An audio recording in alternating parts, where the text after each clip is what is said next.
here we are with some Tekken 8. We're playing Lidia. Ooh, ooh. Yes, this is officially the first time I have played Lidia. I did not play her in Tekken 7. This is also the first DLC character I bought in Tekken 8. I did not buy Eddie because he's Eddie. So, yeah. This is my first actual time playing Lidia. Like I said, did not play her in Tekken 7. And I gotta say, what the footage you're seeing right here is about 2 hours into my Lidia journey. I was playing her in quick match for a while for 2 reasons. One, because I have not played the game since around the time Eddie came out. I played for probably a few weeks after he came out. And 2, I never played Lidia, so I had to not only relearn how to play the game in general, but now I have to learn a brand new character. All in all, I don't know how to feel about it. So when I first started my 2 hours, I hated her so much that I wasn't even gonna make a video. But I knew that I needed to put more time into it. So I did. And I ended up going on a pretty high win streak, as you can see. This is some footage of that win streak. And yeah, I don't know how to feel about her. She's so strange. She's so strange. I would say I lost almost every match in those first 2 hours, but now I really struggle to lose with her. It's just so weird, and I don't know how to feel about her. She's so strange. I know a lot of people are calling her garbage, but a lot of people are saying she's broken. For me, I don't know. I really don't know.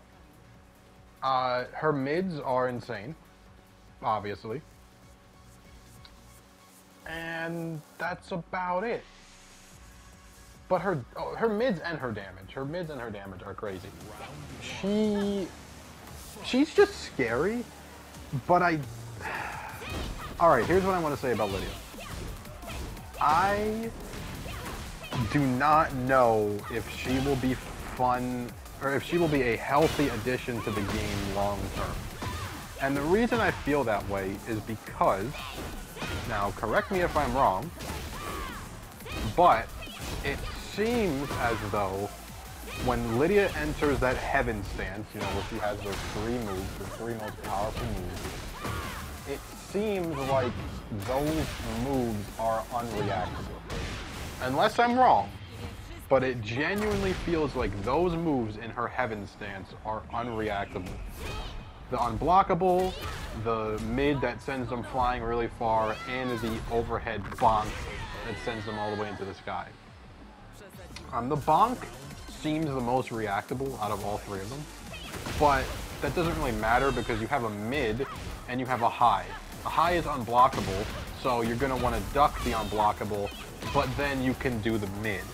What I'm trying to get at is that it feels like her, like that move right there, and her overhead, which I just did right there, or her high, both of those moves seem unreactable.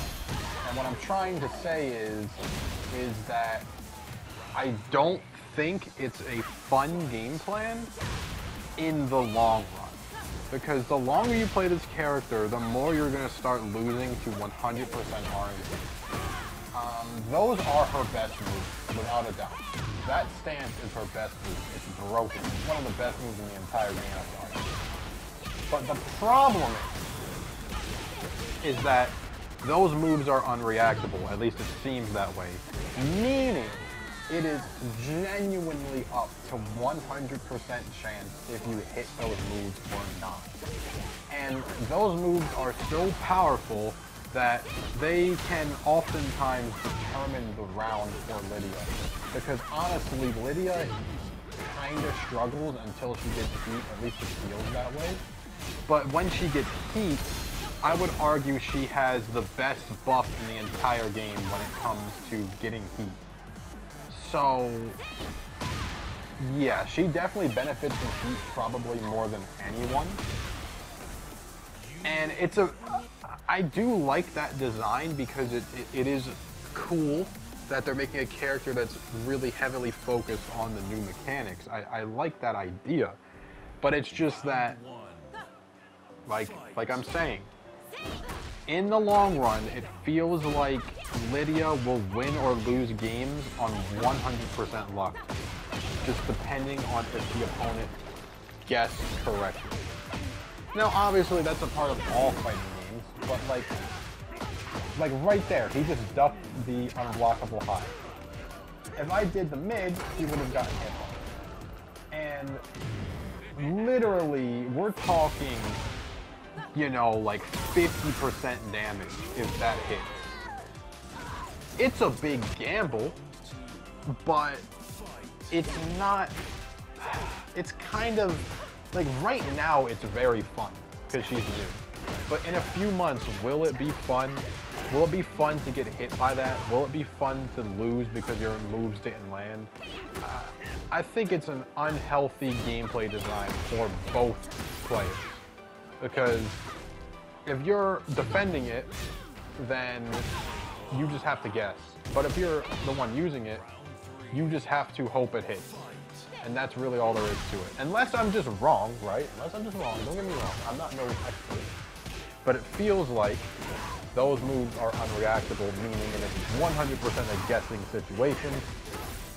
And literally every single fighting game ever has guessing in it. But I really dislike it when you are forced to guess to win or lose the game. Like, when that is your character's game plan, it can become a little frustrating because, yeah, that means it's really up to chance whether you win or lose. So that is my biggest gripe with Lidia, because it's not a gripe so far because it hasn't really mattered yet. But if you consistently play this character for hundreds of hours, I mean, how much better are you going to get with Lidia when it comes down to that stance seems pretty RNG based, or not RNG, but you know, just guess based. It's a little worrying, but again, we'll just see how it plays out in the future. It's just, if I were to say one thing I don't like about Lidia, it's that, because it's super fun right now, but yeah, losing to just guessing or winning because of guessing is always the most fun way to play the game. So overall, I actually really like this character. I think she's a great addition to the game. She's very unique, and I really like the way she utilizes heat. Like I said, I believe that heat is more important to her than any character in the entire game. So yeah, I do like Lidia. I would recommend you play her if you like the game. And that's all I got to say about Lidia. I'm going to continue my journey with her. And she has potential to be my new main. But I'm not too sure on that yet. In other news, Heihachi's coming back. Yeah. So, I can't lie. I've never played Heihachi in my life. And I never had any interest in playing Heihachi. But I'm not going to lie to you. That trailer was one of the hypest reveal trailers I've ever seen in my life. And I said this on Twitter, but when Jesus comes back, I hope that they get Bandai Namco to make his trailer, because wow, the way they made that Heihachi return, you would have thought like a heavenly event was occurring. It was so hype the way they did it. I don't know. That trailer just had some really good build-up. The way they kind of teased that it was Heihachi throughout the whole trailer, but you're kind of just like, there's no way, because he's dead. But I guess he never dies. Now, what that does for the story of the game, don't get me wrong, absolutely horrible for the story, because now you're essentially at square one again, so what was the point? But also, at the same time, that kind of just confirms that Heihachi is the strongest character in Tekken, because if he was able to survive that, then he could easily beat Jin and Kazuya, considering they don't have devil powers anymore, seemingly.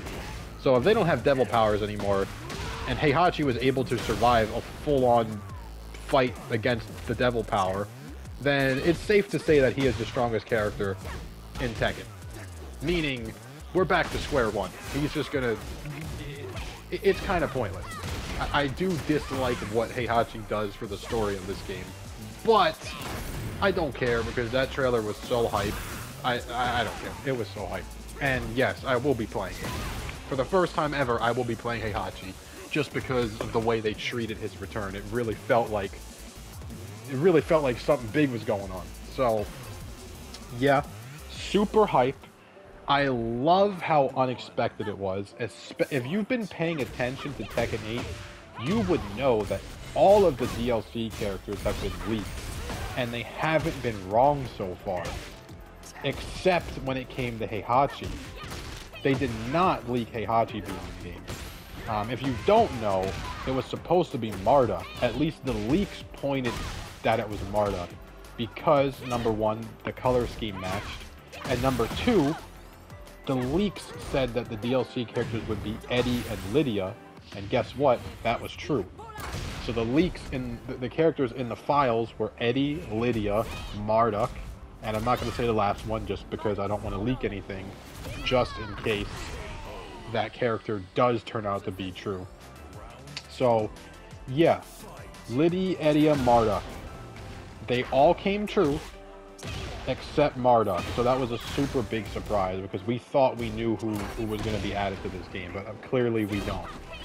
My theory is that the reason that they are not showing the fourth character is because they're not in the story mode, right? All of the new characters are in the new story mode. So Heihachi, Lidia, and Eddie are all in the story mode. That's the whole point of the new story. But the fourth character we don't know, meaning they're not in the story mode. So my big brain theory is if you're not going to put them in the story with the rest of the characters, then that must mean that they literally can't be in the story, aka they are a guest character. That is my big brain theory. Anyways, like, sub for more Lidia. Yeah, I'm going to be continuing my grind with her, and she's pretty fun. Peace.